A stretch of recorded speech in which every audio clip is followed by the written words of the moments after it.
Hello, guys. Welcome back to the first half podcast. My name is Patrick. I'm here with my guy. Dennis? Yes. So it's been a wonderful football season. The league has ended. It was great. I mean, most teams were expecting their teams to win, and the top five was actually very crucial. But at the end of the day, I think the best out of the lot won. So we know that we have a lot of things ongoing. We have transfer season, happening. We have the FIFA Club World Cup also ongoing. So there's still football for us to watch, and it's never dried out yet. So we're here as First Half Podcast. We want to give you our opinions. We want to share with you what we think, and we know that we always give you the best. Follow us, continue to subscribe. We'll give you what we think. We also expect that you also contribute to what we say. We're here again, once again. Yep. We're here. Welcome back again, guys. Thank you. First, let me say thank you for 30,000 subscribers. Yeah, man. We appreciate your support. We'll try and give you the best that we can in terms of our opinion on football news. A lot is going on, as my brother said. The Club World Cup, it's picking up gradually. There have been some losses, some wins. Teams are picking up. Look at the season that just ended. I think the top five, let's say, was also very exciting. The final day of football, it showed that the best teams were able to go through, and Champions League came to them at the end of the day. My team, Chelsea, pulled through on the final day. Most of the teams, a lot of candidates wrote us off.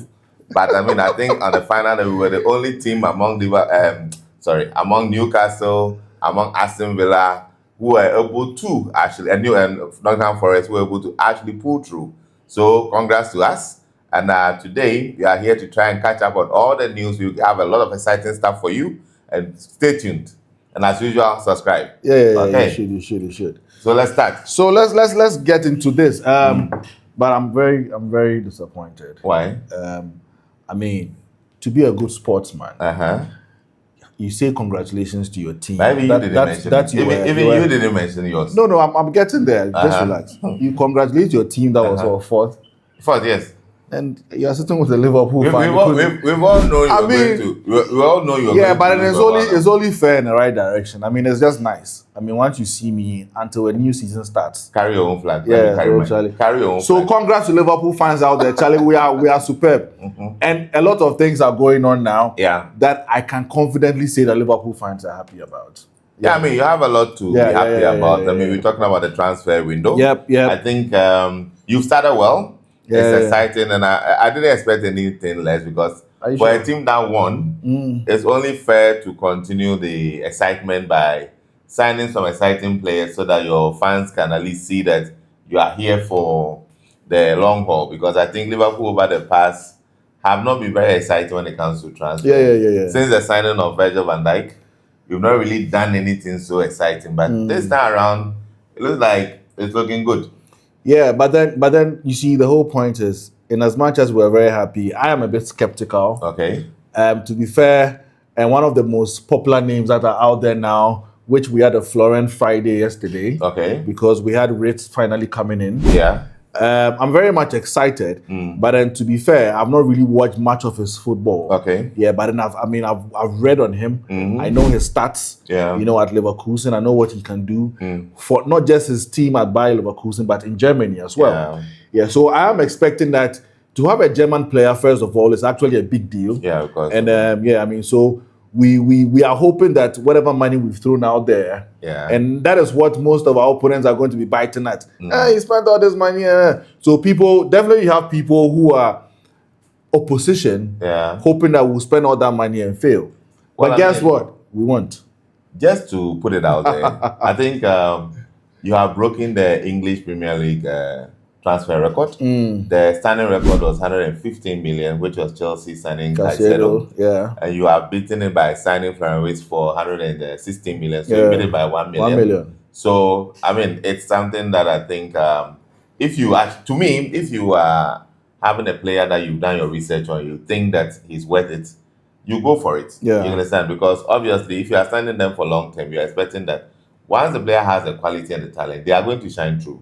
From what I see, you are prepared to pay him 200,000 a week. A week, yeah. And for a player in the Bundesliga, very, very exciting attacker. Yeah. For Liverpool, I think when it comes to your creative attacks, you are a bit limited in terms of the players who are able to actually feed the forward players.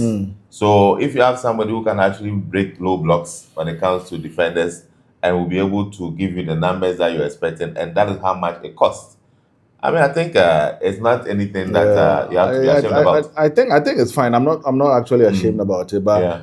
I believe that our coach has a plan. Okay. You know, and for him having these players that he had when he came, Yeah. I know he knows the lapses that are in there, and that's why he's fighting for a certain kind of players Okay. to be found in the team. So I think it was a good deal. Yeah. I mean, that's why I can say for now until the performance cards coming up and we start judging. Well, I mean, last season he contributed 10 goals with 12 assists. Yeah, 10 goals. That in 25 games, and I think that is actually a good return for Yeah. the position that he plays. If he's playing at, I don't know what kind of striker you are going to bring in, but coupled with him and then Salah, Yeah. I think that actually helps you in attack a lot. I know that I don't know whether you are still Darwin Nunes, and I know which of your targets are going to stay. Yeah. Jota, for instance, means that he's going to be a utility player in terms of he's going to come up from the bench. From the bench. So is he okay with that? You know, I don't know Luis Diaz. I know Barcelona has cooled their interest in him, Yeah. which is actually good for you. But I think he's really an exciting player. Yeah. So having him also in the mix also helps. Yeah. Flores is actually a really, really exciting player. The German people are really, really excited that the fact, you know, the old generation of German players are all fading now. They're all Thomas fading out, Muller, Thomas Cruz, Tony Cruz, and all these players. So he has a are whole backing. No, right now there's a new German team. Him, Musiala, and all these are the new German players that are coming in to take over German football. And for you to have him as one of your exciting signings this summer, I think it's actually. But there's something I want us to share our opinions on. You see, it's quite dicey and funny sometimes because no matter how good you are in any league that you play, when you come into the EPL, it's a different ball game. But that's true. You know, and it's something that I don't know if that should really be used to judge how good a player is, because there are some players who have actually come into the EPL and have struggled. Yeah. So I am sometimes a bit careful until the player starts playing and performing, because the kind of formation, the kind of team players you find yourself in, and the performance of those players determines a lot. Well, I mean, you know, so I'm just hoping that with his coming, he's going to perform as we expect. Okay. You know, and when I say performance we expect, I'm not necessarily thinking that he's going to be banging in so many goals. Yeah. But his team contribution or team play should be something that is quite influential in the team. Yeah, I think with the EPL, I mean, we're all aware that it's quite physical. Yeah, so it's quite tough. It's something that when you are a player who plays with flair, obviously it shows that if you are not able to try and keep up, you have to learn very fast. Very fast. And the pace that comes with the no EPL. one is waiting for you. Exactly. But one thing I've seen is that if you actually have the qualities, you are going to be okay. As long as you put in the work. Maybe he may not hit the ground running. It may take him a couple of games. If you are lucky, same season. If not, you have to be able to give him at least a full season to adjust. And one thing that plays a major role is that the quality of the players around you. He's coming into a team of winners. They just won the league. They are just tweaking a few things in there. I'm not sure from day one he's going to have that pressure on him to change everything in Liverpool. No. He will have time. He would have time to settle. Take time and then settle in. And that will help him. So by looking at professionals like Salah, Van Dijk, and how they train and how they prepare themselves for the EPL, I'm sure he'll be able to adjust. And I think one thing that I've always seen with Liverpool is that most of the players that come in, they are able to pick up in terms of the intensity that the team demands. So when you come in there, you realize that somebody like the player you brought in from Brighton, McAllister. In Brighton, they were not physical. They were possessing the ball, and there was more technical play and all that. But when he came into Liverpool, Klopp and all that, I realized that he saw that the demand was that we are going to run a lot. And I have to try and keep up. And he was able to adjust, although he was still from the same EPL. But he was able to adjust. So Sabo like him. Sabo like him, and he's also been able to adjust. I mean, he seems like a very energetic player. Very energetic, And he's able to adjust. Luis Diaz is a very energetic player. So I think He's somebody who is going to just be in the middle to just keep the niche and be able to just sew passes together. And it's going to be exciting. Yeah, another exciting thing about Liverpool is that we have stars in there who are very humble. So that helps. Yeah, it helps because when you come into the team, you don't feel as though that, hey, this guy feels like I want to take his position. And you don't get that, you know. And that is what I've respected about the leadership of Liverpool, because you have guys in there. Salah is not a captain, but a lot of the players look up to him. Leaders in there. Van Dijk, top guy, you know. He's a leader. So when you come in there, you don't have so much pressure. You know, so you are able to fit in and gel and play good football. So I'm just hoping that he settles down quickly. I'm just hoping that the fans gives him some time, because there's a lot expected. And you know, when the England team is buying a player, the hype is crazy. It is. But you see, what I'll say for him, and I hope that they help him out, is that he's coming in as a record signing in terms of the EPL. He's currently the highest player that any team has paid for in the EPL. So obviously the media scrutiny is going to be high. The expectations are going to be high. And most players, that is where they fumble. But if he, being a German, you know, they have that grit about them. They have a tough skin. Tenacity. It's there. So I assume that he has the basics of the game. And from the beginning, you don't try to be the superstar. Just keep the basics. Make sure that you string the necessary passes. Go through a few games, and then see how it goes. The good thing for a player like him, if you are a creative player, your best tool or your best assists are to have runners ahead of you. And Liverpool have that in abundance. Players who are prepared to run. So with Salah's runs, cut-throughs, you have Jota going behind the line and all that. He's going to have a lot of passes that he can hit. And that will help him to shine quicker. So for me, I feel he's going to be okay. One thing that I don't know how it's going to pan out is that last season, Slot got away with teams now trying to learn his style of play. You know, every coach, if you are good when you come in, you have a season or two for people to try and figure you out. Now people have figured you out, so people are going to prepare for you. Of course. So I don't know how that will affect him. So just like how people are going to prepare for us, I think the team also would have to know that. And their strategy might be changed, or they have to change one or two things. That's the thing. And that's what helps with bringing in new players. Yes. That's what helps in bringing new players. So talking about new players, let's look at the signings you've made so far and see what you think they are going to bring. Is that what you need? Do you think that it helps you to go for the title again or retain the title? Let's start. You sign Mills Kekes from Bournemouth. Very, very tenacious player. Solid. He's a guy that, although for most of the good thing that Bournemouth did last year, he was key in there. I remember when Chelsea played them, he annoyed me so much because the guy was always there. He's all over the place. Understand? He's always there. Very, very. He comes with grit and power. And I mean, it's something that I like because, you know, I like teams who look where nobody's looking. Like you actually do go through the work and do the transfer targets and be able to do your homework. The scouting is on point. The scouting is actually on point. Exactly. It's not about star going players for everybody, the players that everyone is going for. Sometimes you go in there and you're able to pick a gem out of the lot and know that, oh, this player came out of nowhere. Like, for instance. So a typical example is Robertson we took from Hull City. So those kind of players, if you have a team that, yes, you can go for your wits who are the superstars, but you can't have 11 superstars on the pitch. There are people who are supposed to die for the team. And I think Kekes falls in that. He does. I really watched him very well during last season in Bournemouth. He is very energetic. Very, very. Tactically, he is very disciplined. Kekes will never lose the ball and just not go back for it. He will come at you. If you're a striker who's using that particular side of Kekes, you're in trouble. You know, and he goes and falls back on time. You know, so I think his energy levels are great. And the kind of formation Liverpool plays, you fit in perfectly. You know, because Robertson and Trent have done something over the period that if we need to fill their shoes, we need to get the right people in there. Definitely. So I believe that Kekes coming in is amazing. He adds something to the team. Because and it makes me really respect the scouting team we have at Liverpool because sometimes they go in for certain players.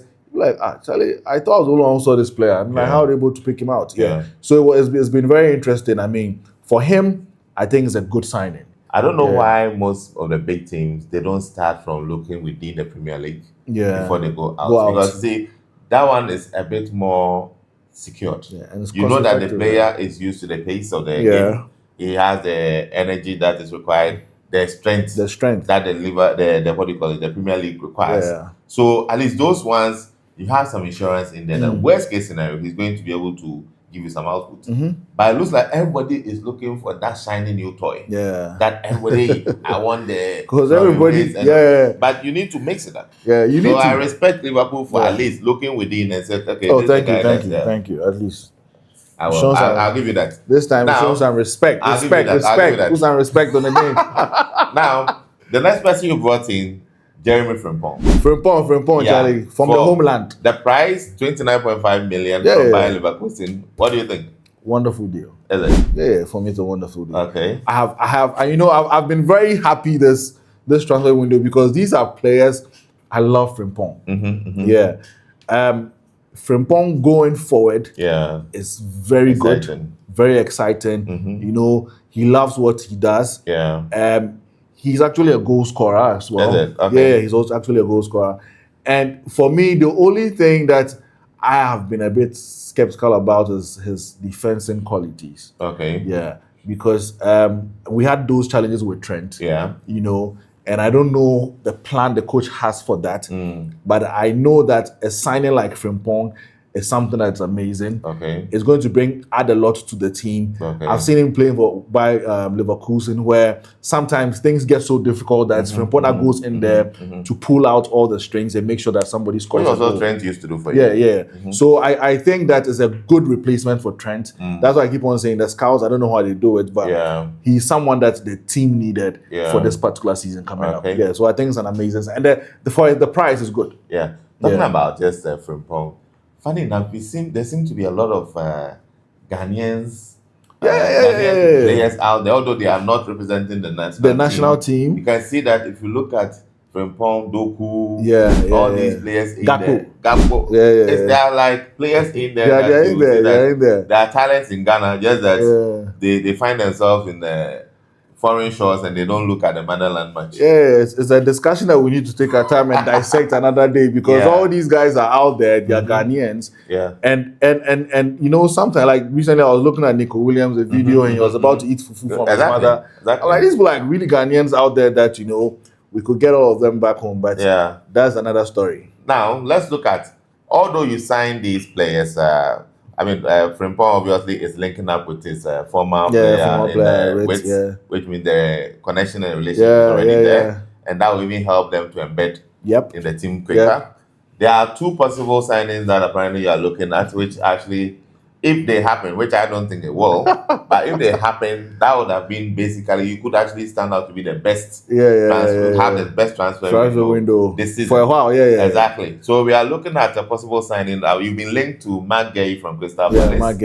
And the star boy that everybody is looking for, Alexander Isak. I know that Newcastle have said for them to even entertain the conversation, 150 or nothing. 150 million pounds.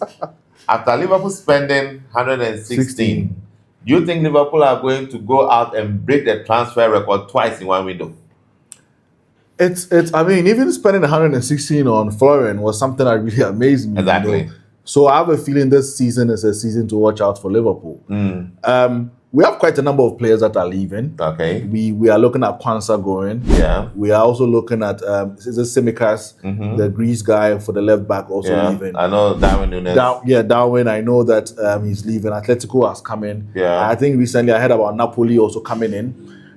We know that once Barca knocks at your door, they will knock again. The transfer window is still open. So I know Luis. I think that's I don't know if it's over, but I think they are looking at another player. So I know that we will be roping in quite a number of sales coming up.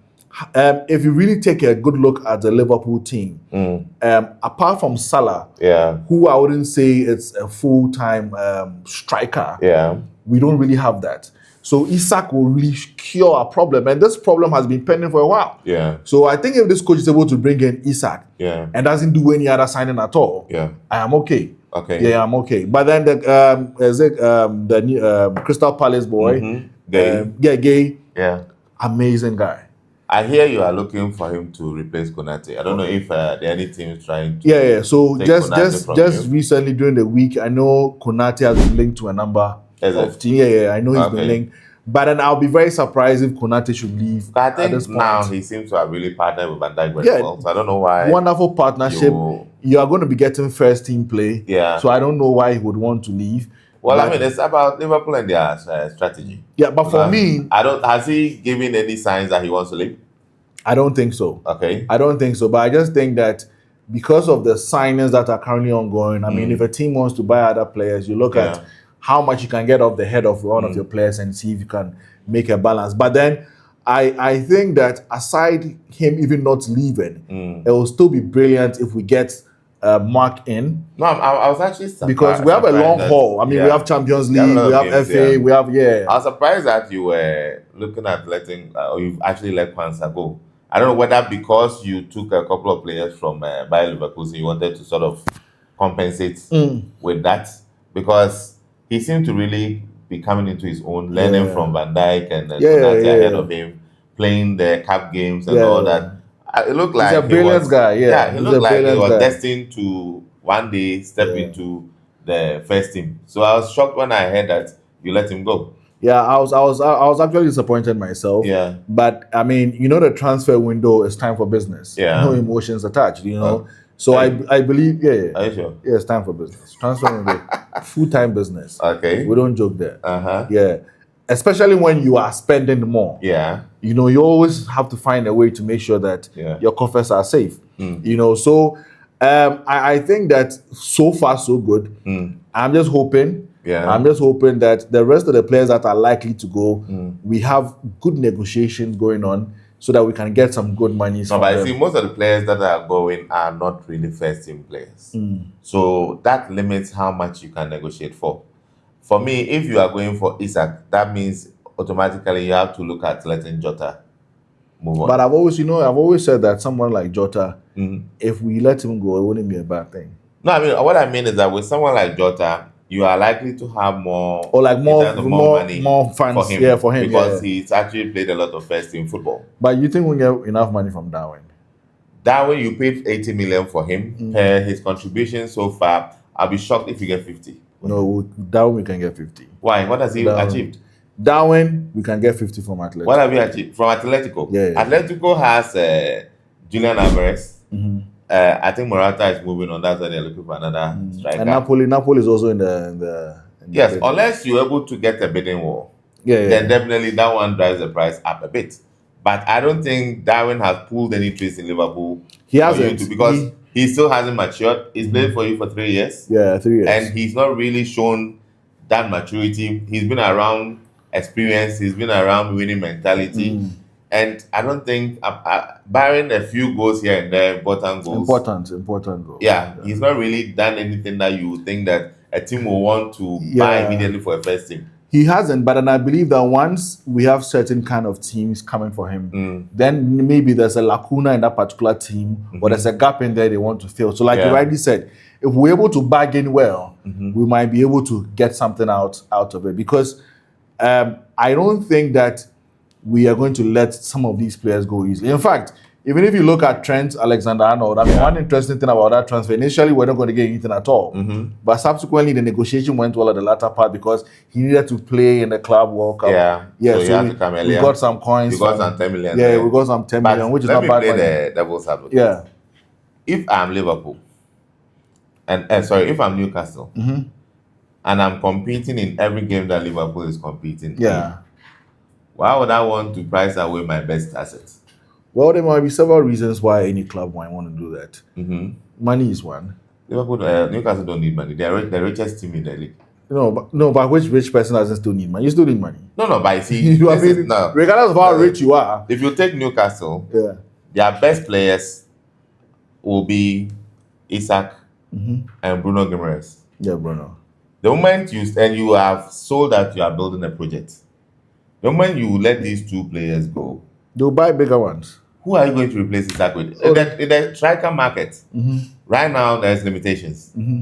Either they are asking for too much money, or They'll come and buy. They'll come and buy Jackson. For me, he's available.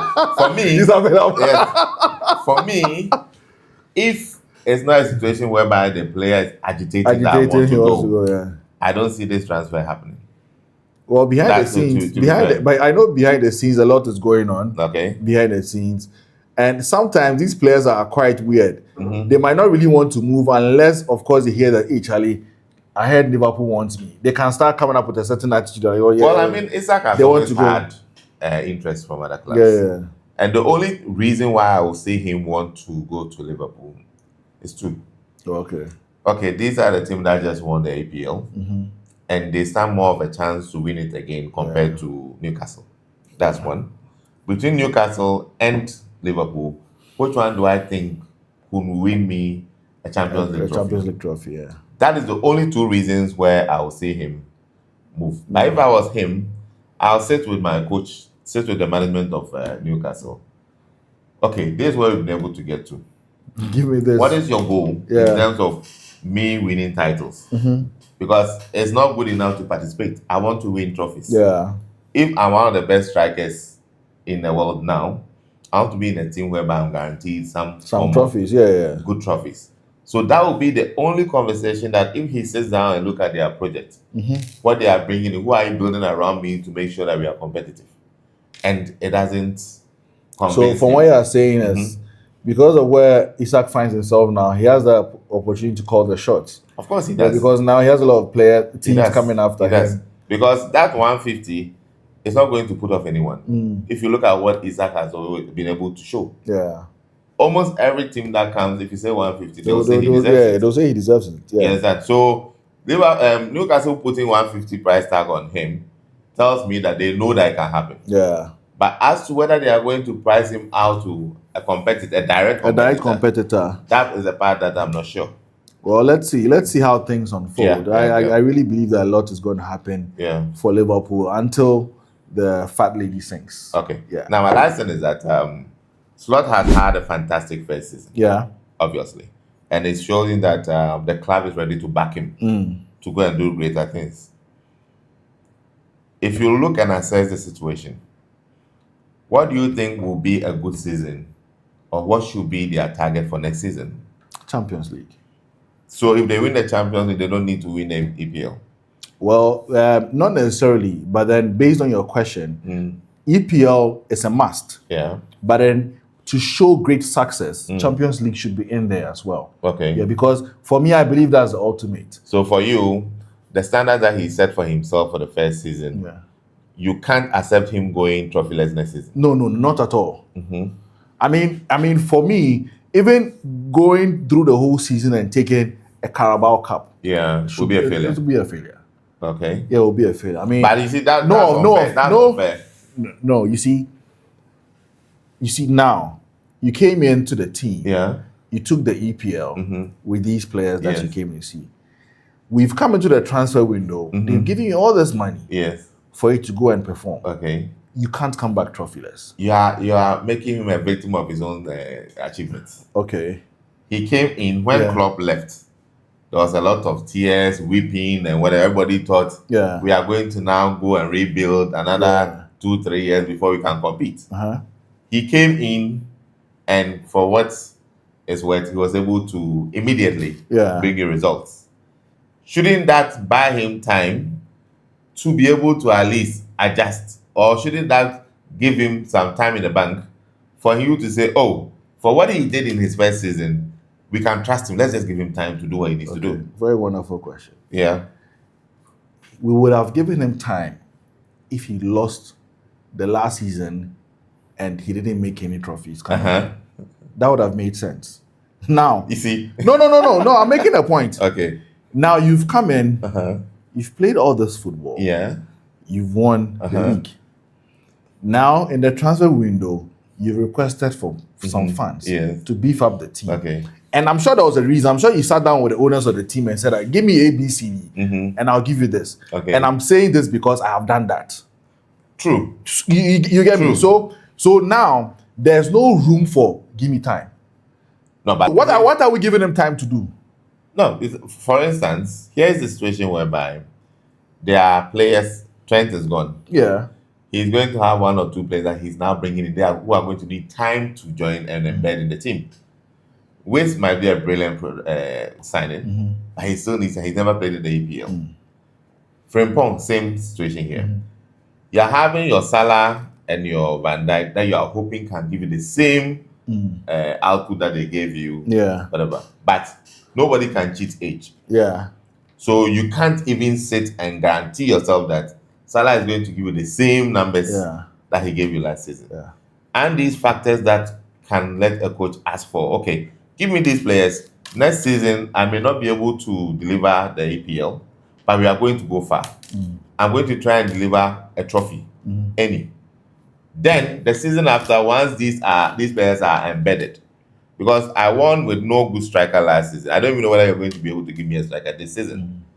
So just give him time. City are investing; they are going to come strong. Arsenal are going to be Arsenal are going to come in strong. All the teams around, I don't think they are going to be second. All these Arsenal guys come for him. He says you are going to be second again. All these teams are now going to be stronger. Yeah. So if I'm also bringing in players that are going to now learn my style, get to know the EPL, for what I've done last season, why don't I deserve time? Let me tell you the beauty about what is going on. Uh-huh. Now, take out all the players that we are buying. Yeah. Okay. We still have a strong 11 to compete in the league. No, Okay. let me I come understand, in. yeah. So now, with the input of all these new brilliant players that we have, which for me, I believe that we've gotten players that wouldn't struggle in fitting in. Frimpong won't struggle with this position. We don't know that yet. No, I don't worry. We are using theory here. I'm not using theory. Okay. You see, there are some players that when you get them, you know that, oh, these players they don't have the flair. So they might take some time. Yeah. Frimpong has that flair. Okay. He will play. We still have good enough players to help these guys that we've gotten to settle down. Okay. And I'm saying that to go to the owners of the club and say that, give me time. Yeah. I mean, I don't know what conversation will happen in the boardroom. But of course, any wise person, any leader would always promise less and try to attain more. No, of course. I believe that obviously they are going to be targets. Yeah, so he might say that, maybe he might say that, give me some time, I've gotten some players and whatnot. But for me, as a football fan, as a Liverpool fan, I strongly believe that we are supposed to be going into this season and be targeting the Champions League. Okay. I wouldn't even mention the EPL because I think it should be basic. We should not put in the bad. Hey. Yeah. No. It's coming from, no. Why? I'm speaking about my team, Liverpool. So the EPL should be a done deal. It should be a done deal. I'm telling you, EPL should be a done deal. Yeah. What are you saying? No, I am telling you that. I am telling you that, Dennis. EPL, as we speak now, who should be guaranteed for Liverpool? I'm telling you. Hey, I kid you not. Unless, of course, I'm telling you. Ahead of yourself. You are getting ahead of yourself. Charlie, bro. No, you see, bro. Last season, I keep saying this. You had a good season. Bro, last season, from the beginning of the season, I was this confident from the beginning, the record to show. I'm telling you that. You were confident that with Slot coming in, not knowing what style of play, sharp, bro. I was 100% that we're killing it. Okay, pin it in. And this time around, I'm telling you that pin it in. Let's lock this video in. Yeah. Okay? And we're on the last but 2 games to pick up the trophy. We'll be sitting here. I'm telling you. Sorry. And I kid you not. Look, because hand to chest. Yeah, people don't know what is coming at them this particular season with Liverpool. It's going to be crazy. And I know other teams will hide behind doors and watch Liverpool games. So I'm telling you that we, the fans of Liverpool, I love them. We, the fans of Liverpool, I love them. We won't sit there and say that, we are not part of the top 5 this year. We are not competing. Like some teams will say that, they are not competing. And no. We know our team. Is there a stray bullet? No, why? Now what? We know our team. What is he saying? What is he saying? We know that we are making these signings for a particular reason. Okay. We are not doing this just for the optics. Okay. So don't worry, watch out for us. No problem. Yeah, Let's pin it in. I think Time will be the judge. Yeah, definitely, as usual. Great. As usual. Okay. All right. Wrap it up. All right. So, Charlie, guys, I mean, these are the signings going on in Liverpool. Don't you think what I'm saying is right? Go to the comment section, subscribe. Make sure you share your views. There are a lot of signings that are going to come up. I'm sure a lot of surprises are coming up. We are still chasing Isaac. We hope it happens. It won't happen. Don't get your hopes up. Liverpool has a budget. We know. Liverpool has a budget. As a Chelsea fan, it's done. His heart is beating. It's done. But it's normal. So, Charlie, guys, cheers. Okay, bye-bye.